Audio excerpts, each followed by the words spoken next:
this webinar. Yeah. So thanks everybody so much. I need a picture, but okay. And we'll go ahead and mute everybody. Let's see. Siddharth, can you go ahead and hit the mute everybody else button? Yes, I'll do that. All right. Um, Thank you so much for coming, everybody. Means a lot for us that you show up on 7 p.m. on a weekday to nerd out with us and talk about Reimagine 175. So thank you so much for coming. It means a lot. We are recording this for later, so that people can see it.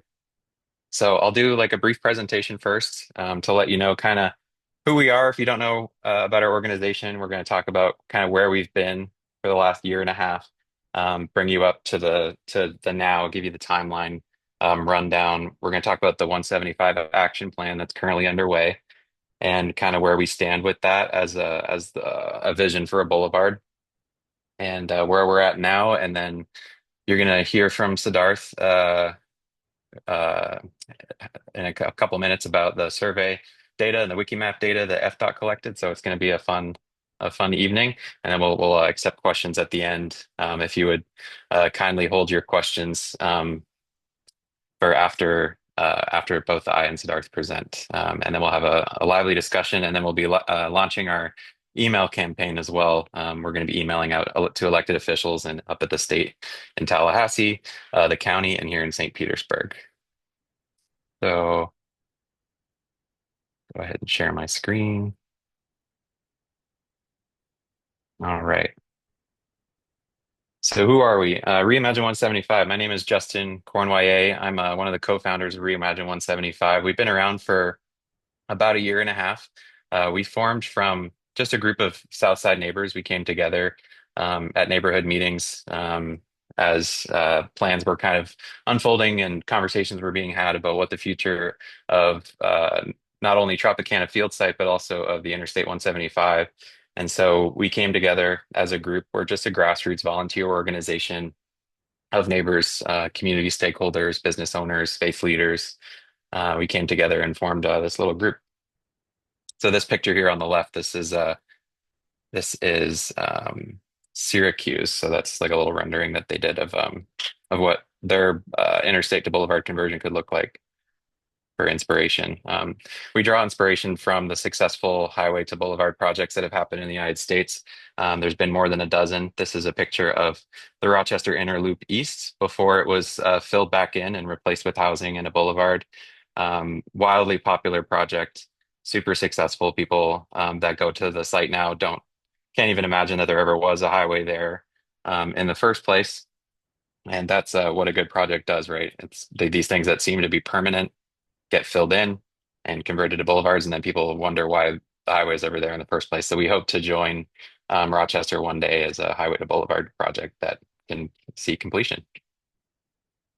So when we first started out, we kind of, we had some information sessions, some social events. We had Josh Frank, an urban designer and town planner who's from St. Pete and works in Tampa, come and give a presentation on what it looks like through the in other projects in the country and what our project could look like as far as a campaign to support a Highway to Boulevard project here for St. Pete. So that was a really popular event. We had it here at Campbell Park Rec Center last year. We had a social event this year as well in the park, which was great to see everybody just come out in a social way and enjoy the park and the views from the park. And we took little walking tours over the pedestrian bridge and showed people what the highway looked like. A lot of people in St. Pete don't use the highway and don't come to this side of town, so are kind of unfamiliar with the area. So that was good to show people kind of what the folks that live in the South Side communities are facing and what mobility looks like with such a big barrier to our north, dividing us from downtown. So that was a really popular event. We tabled several events. We tabled the Tampa Bay Times event called Beyond Baseball, where they talked about what's next for the 86 contemplated acres. We're still contemplating those acres. We're in an RFP again, as you guys are probably aware. So we've tried to table as many events as we can and just have conversations with people about what a highway to boulevard conversion would look like for St. Pete. We applied for and we were inducted into the Freeways Without Futures 2025 list. from the Congress for New Urbanism, which we're really excited about. It kind of brings us into the national spotlight, gives us a little bit more support from the national level. So we're really proud to be a part of CNU's list this year. We attended a summit hosted by America Walks with a group of freeway fighters from around the country. There on the right, you'll see a picture of that group there. So that was really great. We got some information sharing from that event. That was actually the inspiration for why I wanted to host this webinar. Analyze the data ourselves. That was actually one of the recommendations was don't wait for FDOT to share the data because they're most likely not going to share the data.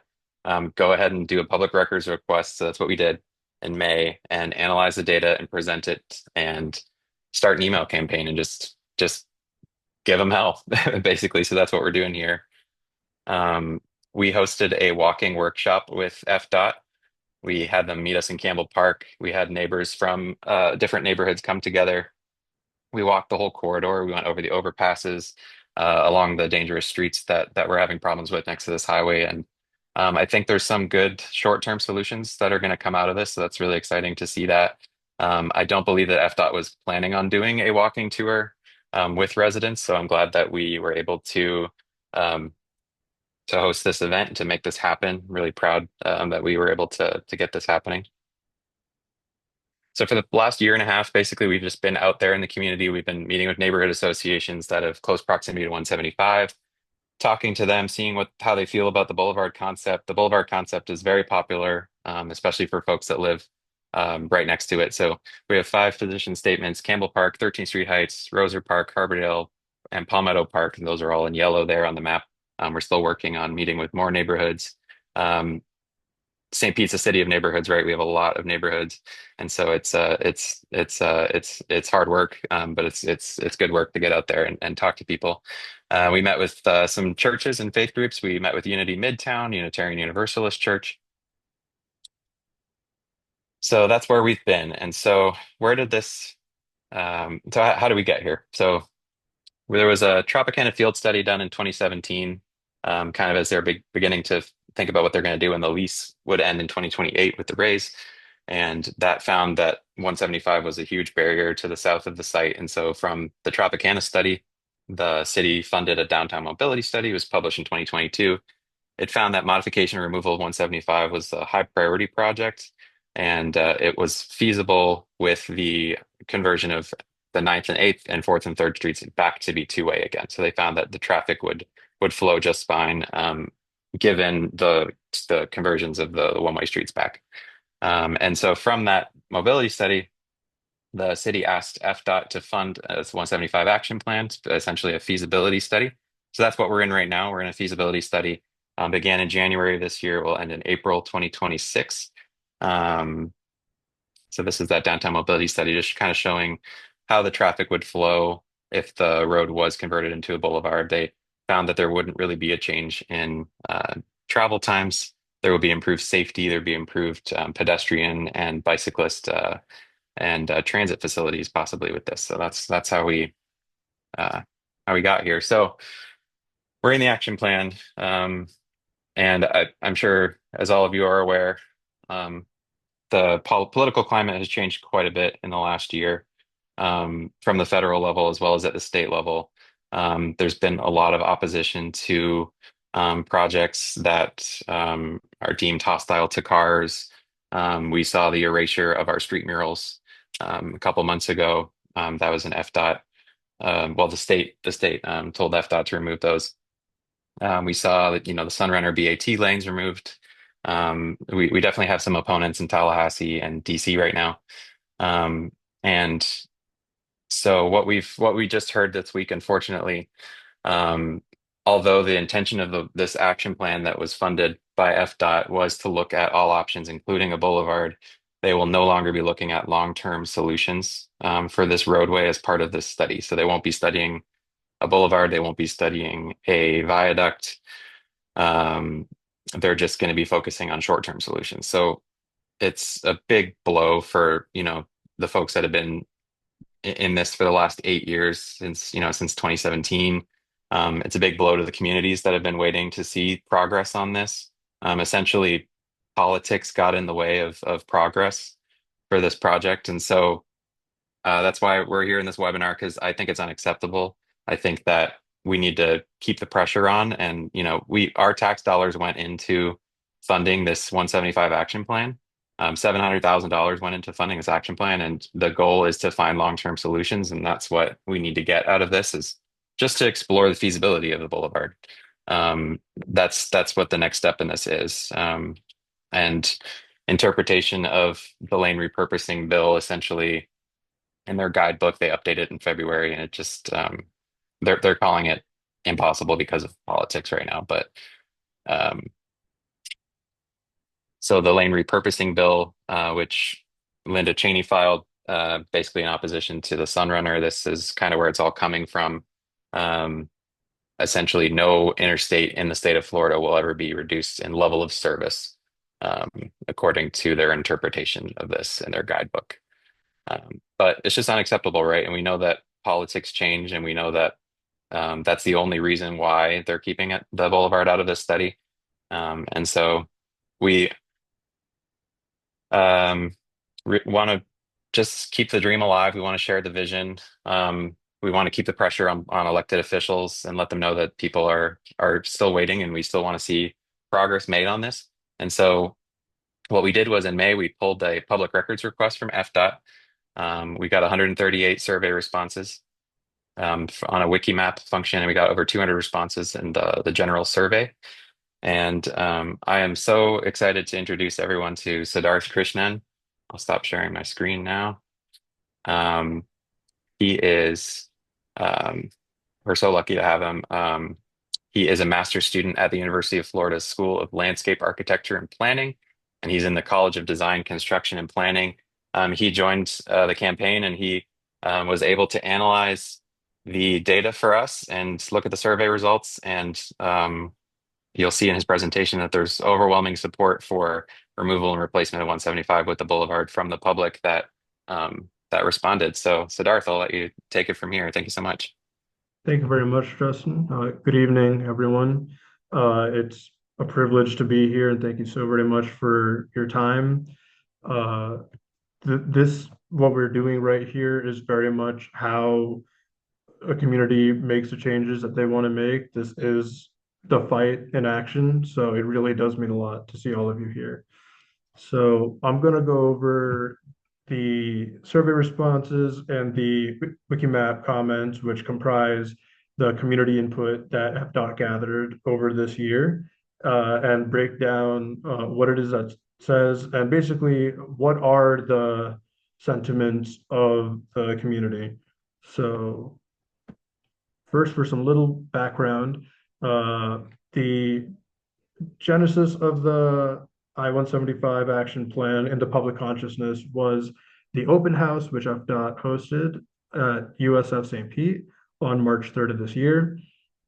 Data was collected over spring of 2025, starting in February, but gaining momentum after the open house. We received 203 unique survey responses and 138 Wikimap responses, which I'm going to get into right now. So as you can see here in this pictorial display of the Wikimap responses grouped by pro Boulevard, neutral, which we'll get into in a moment, and pro highway, the majority of respondents, about 80%, were pro Boulevard. So this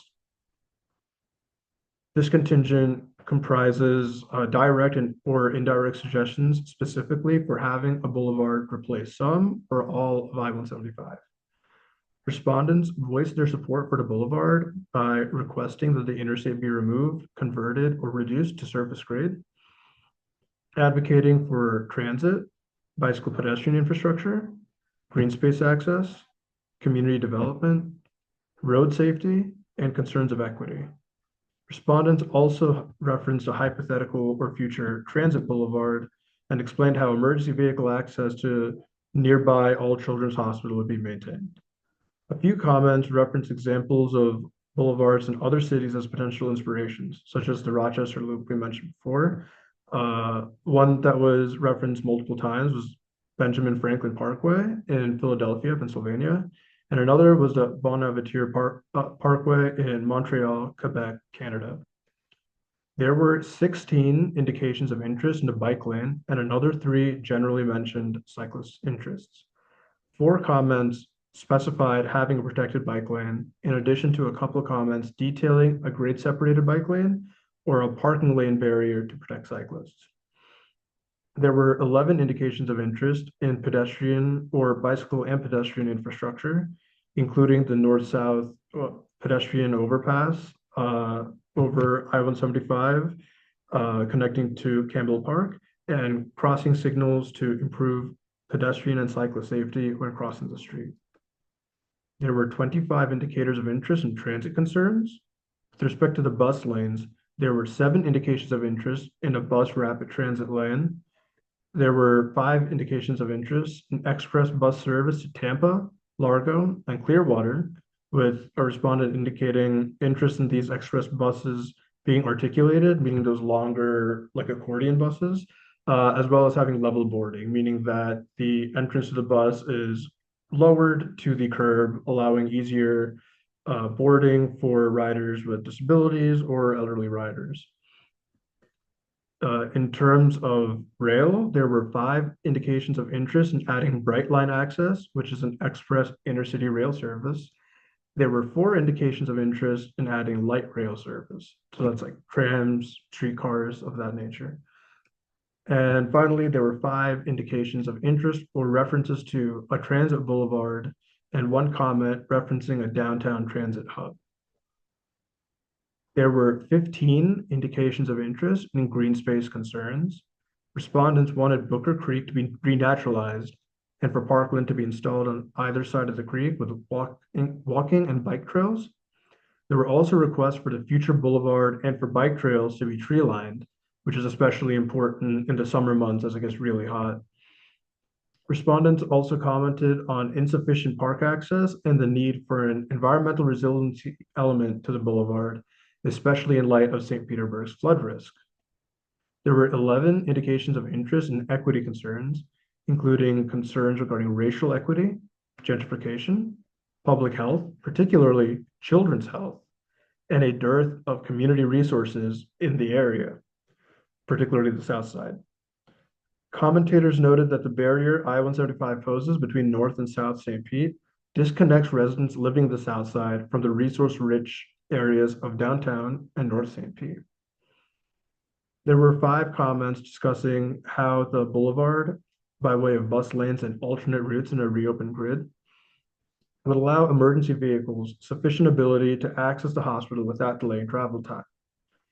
In addition to transportation and green space improvements, many advocated for using the land on which I-175 currently resides to build mixed use and dense housing, perhaps for students and hospital employees, businesses, especially small businesses, to improve the local tax base, and community resources such as schools and senior centers. Now onto the neutral contingent we mentioned. This contingent comprises complaints that didn't have suggestions, illegible comments, that is, comments whose categorizations were unclear, and freight interests, as they did not specify whether they wanted a boulevard or to maintain the highway as it is. Rather, in light of the I-175 action plan, they wanted to discuss how they wanted to see freight transport to be handled in the city.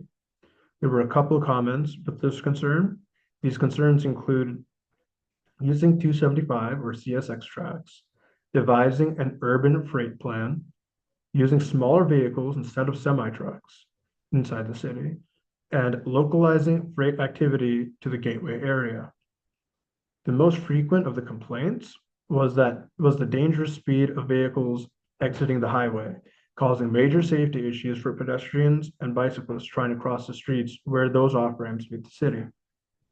Other complaints include the unsafe way that motorists change lanes as they try to exit the highway, the bike lane on 5th Avenue South ending without any warning, that the exit near 4th Street South gets backed up in the evenings, and pessimism about the potential of the city's transit systems. There were also a few general comments which were not totally clear as to whether they supported or opposed the potential boulevard.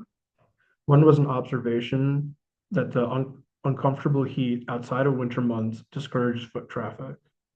Another was an anecdote about the commenter using a particular exit for a long time.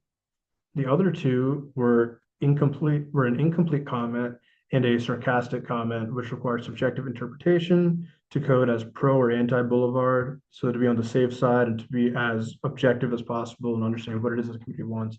We went ahead and put that the neutral contingent. Finally, there were a couple of questions regarding green space concerns. One inquired about the possibility of placing parks underneath the interstate, and another asked if reconnecting the grid would place roads inside of Campbell Park. Finally, the anti-boulevard contingent or the pro-highway contingent wishes to keep the highway as it is. Two comments say that the highway provides easy interstate access. One comment claims that the area is already bikeable and is concerned that opening up 7th Street would invite more automobile traffic. And one comment is concerned that the removal of the highway would increase travel time to the hospital, which would be especially concerning in the event of emergencies. In summary, as stated before, about 80% of these Wikimap comments were pro-Boulevard, with about 17% being in the neutral contingent, and the remaining roughly 3% of respondents being pro-highway. Now, before we proceed to the survey results, I wanted to take a second to see if anybody had any questions. If you do, just raise your hand and we'll unmute you. It'll take a minute to do that. Any questions from anybody? So this was the map that FDOT had that you can kind of drop a little pin on the map that people were commenting on. So that's what this data came from. So 138 unique responses. Anybody have any questions about it?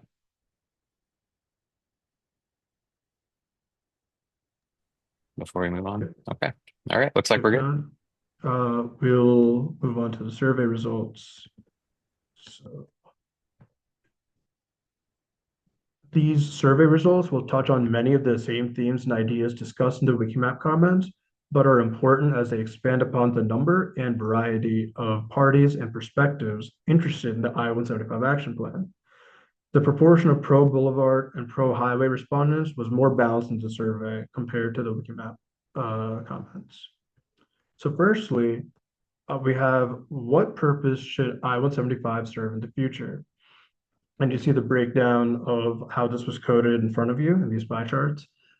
With respect to the Boulevard contingent, most people were primarily interested in seeing improved connectivity of the street grid and of the neighborhoods that are north and south of the interstate. Addition or improvement of green space, including by planting trees and by making parks like Campbell Park more accessible, and expanding multimodality of transportation options, such as by improving bicycle and pedestrian infrastructure, such as walkways and bike lanes, expanding transit infrastructure, such as the Sunrunner, as well as the introduction of light rail, such as I said before, streetcars and trams. Additionally, many proponents of the Boulevard wanted to see the land currently occupied by I-175 redeveloped into housing and businesses, which would improve the community fabric as well as the local tax base.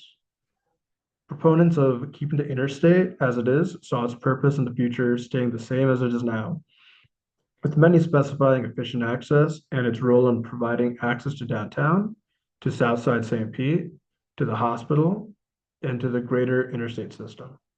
Some wish to see the roadway widened, and others noted its role in evacuating the city in the event of a storm. Question 2. When you think of I-175, what's the first word that comes to mind? There were a variety of responses to what the first word that comes to mind was when thinking of I-175.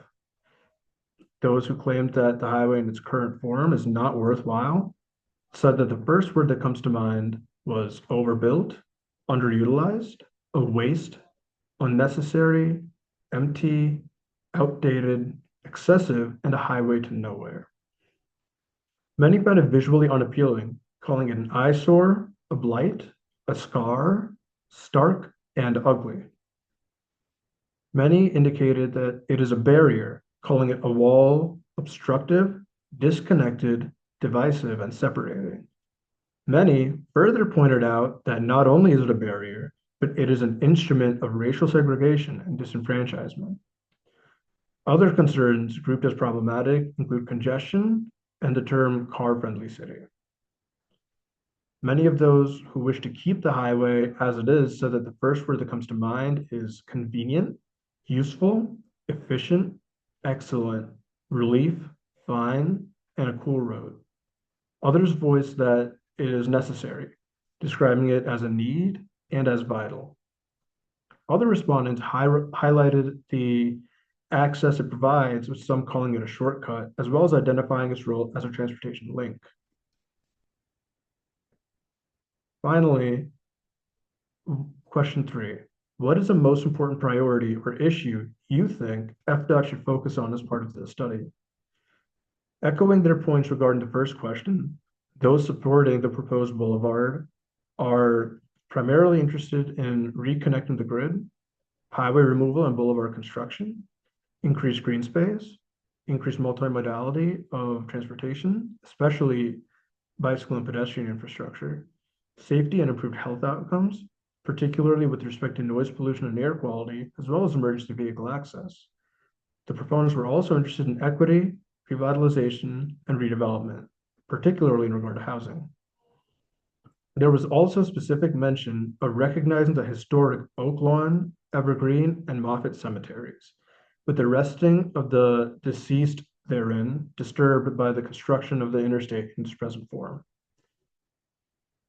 In discussing the top priorities of the study, proponents of keeping the interstate as is also reflected their visions of the purpose of the interstate and this action plan study moving forward. Many wanted the highway to be maintained, that is both kept as it is, as well as maintained particularly in good shape, as well as expanded to take on more capacity. One respondent suggested the use of fluorescent paint to improve visibility at night and during rainy conditions. Many others actually shared interest with a pro-boulevard contingent, such as increased pedestrian and bicyclist access, increased green space, the addition of two-way streets, and reconnecting the grid, even specifically referencing a desire for improved north-south access by elevating or downgrading the highway while keeping it for its current purpose. Others replied that safety was a top priority and that funds being used for the study may be better spent elsewhere, seeing no issue with the interstate in its current form. Once again, thank you so very much, everybody, for your time. I'm going to throw it to Justin to discuss the email campaign. Thank you so much, Siddharth. Thank you for doing the hard work, the digging through the surveys. It was many months of work. We've been working since the spring, and we're now almost in November. So thank you so much for all of your hard work. And I think it's really important to analyze this data. I don't think FDOT was planning on analyzing or presenting this data in any way. So I'm glad that we were able to do it and get this out here to the public and show people that there is broad support for a boulevard. Even the folks that want to keep the highway kind of have some of the same sentiments, that they want to see more green space, they want to see more connectivity if possible. So there's a lot of commonality between the two. So I wanted to go ahead and put in the chat the link for our email campaign. So this link, when you click on it, it's going to auto-populate an email. It's going to go to the state, the county, and the city of St. Pete, the mayor's office, city council. It's pre-populated with some language in there, but would love for you to click on it and personalize it, and send that off tonight. It's always better to do things in the moment, right after it, while it's fresh in your mind. So go ahead and click that and get that on your phone or on your desktop. There's two different versions. I think one's for Gmail, one's for Outlook, but they both worked for me. But there's two options there. And then while people are kind of working on that email, I want to open up the floor to everybody and see if there's any questions. And let's just have a discussion and see. So, you are Reimagine 175. We all are a part of this coalition. So yeah, what do we want to talk about? Do we have questions about the survey? Do we have questions about moving forward, what we do after this email campaign? What are we thinking? Hey, Justin, I had to come in and off up to this point, Mhm. so sorry if you covered this. But did you go over FDOT's response to your request to remove 175 from the strategic intermodal system? Oh no, I actually didn't. So another thing we did this year, the interstate system in Florida is part of what's called a strategic intermodal system. So all interstates that were pre-existing before they came up with this in the early 2000s became a part of this system.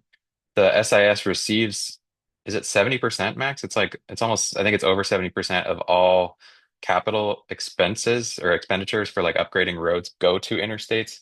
And so it's a pretty big chunk of money that we're spending on our interstates.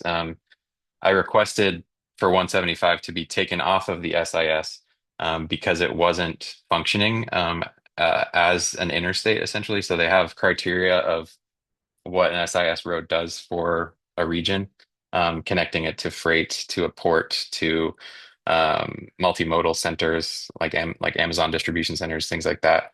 Um, it didn't have any of those criteria, and so I had a back and forth with the folks that run the SIS program saying, why are we keeping this road in the SIS if it's not functioning as intended? Um, and why should we spend money on a road that isn't serving us? Should we not focus on roads like I-4 and 75 that have much more car traffic? They denied my request to take it off of the SIS, and they didn't really um spend as much time as I did trying to looking at the criteria. They didn't address any of the criteria. They just kind of gave me a short answer and said nope, not right now. So that was one thing we did this year. Um, and yeah, they're gonna toss out all long-term options right now from this feasibility study, which was the whole point of this feasibility study that we're in right now was to look at long-term options, and they're just not willing to do that right now, and they're essentially wasted almost $1 million of taxpayer dollars, and we haven't gotten any closer to a long-term solution for this road that is coming to the end of its life. So it's disappointing. So that's why we're here, and that's why we're going to keep the pressure on. So what other questions do we have out there?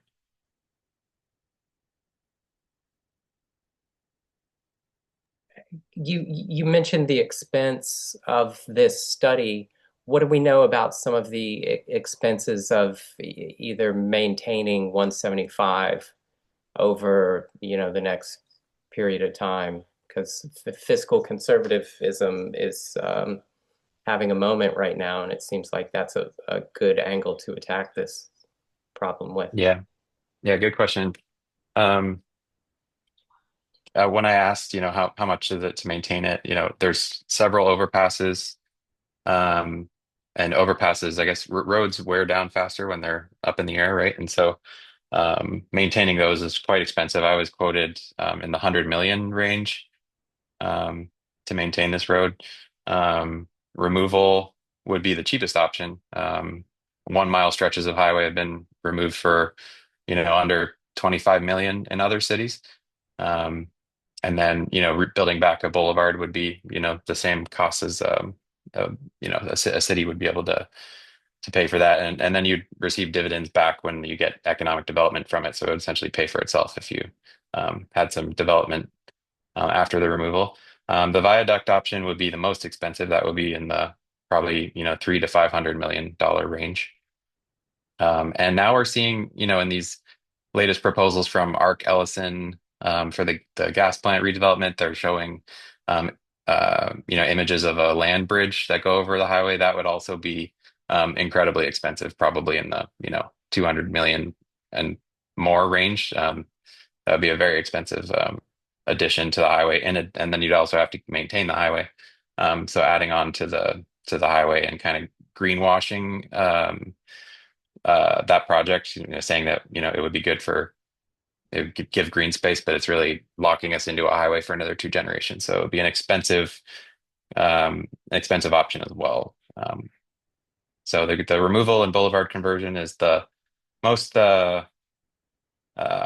biggest bang for your buck. It pays for itself within a decade is what we've seen from other cities. It usually pays for itself rather quickly with the development and the increase in the tax base and um, So that's why we think it's, if you're a fiscal conservative, this is the right project for you. We have a question in the chat.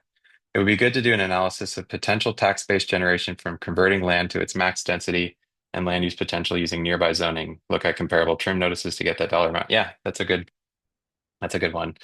Um, the gas plant site was they did like it wasn't even like a true appraisal, but it was in this I think it was around 200 million was the appraisal of the gas plant site.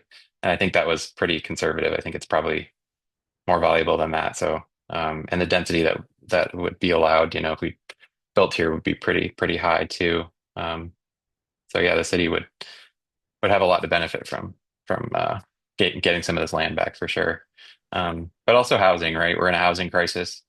Um, several thousand housing units short, and so this is the perfect place to be able to put more housing units close to the city core, served by transit.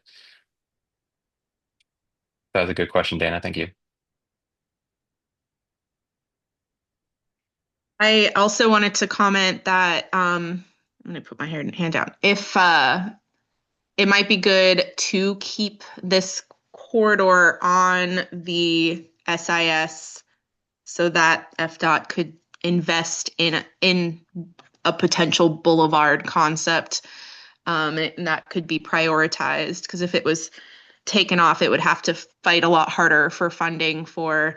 I mean, their argument is probably. I mean, I'm sorry, I'm not like super in the loop about all of this, but I'm sure it's similar to our 275 issue, and everybody just says it's way too expensive to do a boulevard conversion. Um, so I guess one of my I that leads to a question for me, which is where are you thinking that funding would come from for the boulevard conversion? I imagine some CIS funding, but that is Yeah. my question. Yeah, it would be really nice to have a partner in FDOT, to be able to move this forward.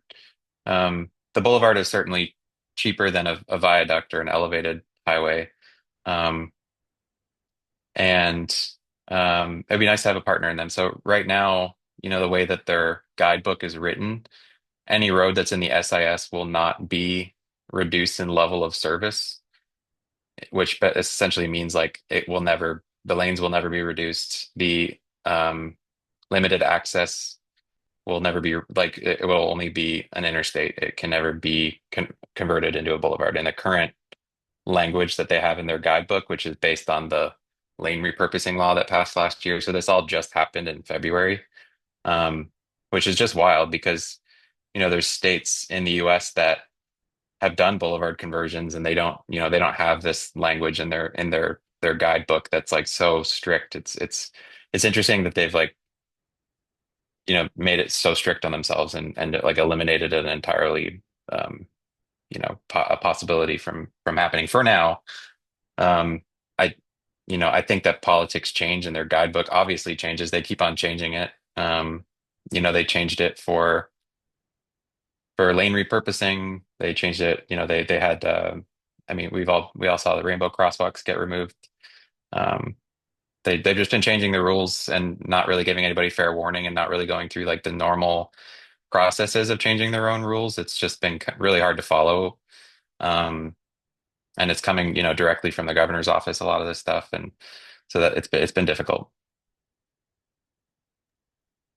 I just put in the chat. I don't know if you guys know about the Regional Infrastructure Accelerator Grant. So I don't know, could be a RIA project, but then it would have to be FDOT's. FDOT would have to lead because it's their Hmm. facility, but Okay, let's look into that. that's money available. That's from the feds. Yeah, it's essentially it's a no or super low interest deferred loan from the some federal trust fund. Hmm. Okay, gotcha. All right. Are those links working for everyone in the chat with the tiny URLs with the email links? Are those working? Yeah, it worked for me. Okay, cool. Kelly's got a thumbs up too. Thanks. It did not work for me, I will say. I don't know why. Hmm, maybe I can message you individually. I'll mention that I have trouble copying and pasting it because when you click it, it's like a mail to, I don't know if that's relevant.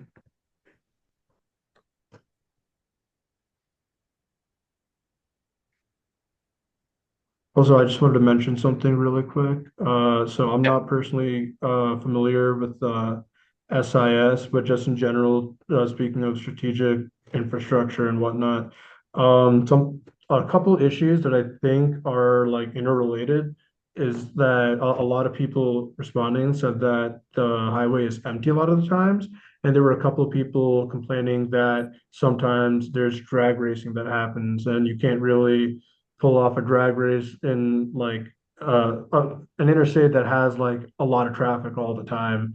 So that's just a connection I made about the safety element as well as the like worthwhileness. And another infrastructure suggestion that we got that I didn't really have a place to put was somebody suggested constructing a tunnel underneath I-275, similar to the one at the Port of Miami. I'm not really sure how an underground tunnel would work in Florida with the limestone geology, but just wanted to throw that out there in terms of infrastructure ideas. But that's not quite focused on the east-west I-175.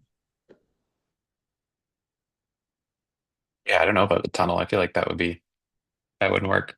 It'd be very expensive too. Um, yeah, it's such Yeah, a I was silly thinking the road. same thing, so I just kind of left it. Yeah.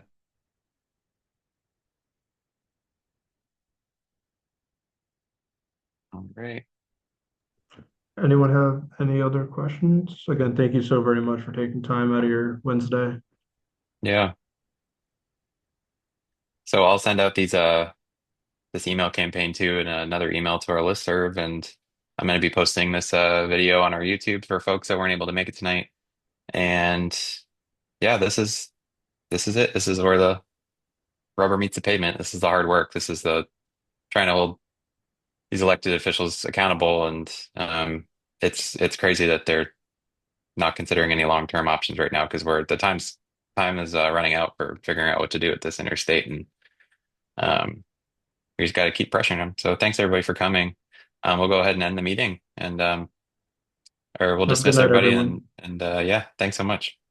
Thank Thank you. you. Thank you.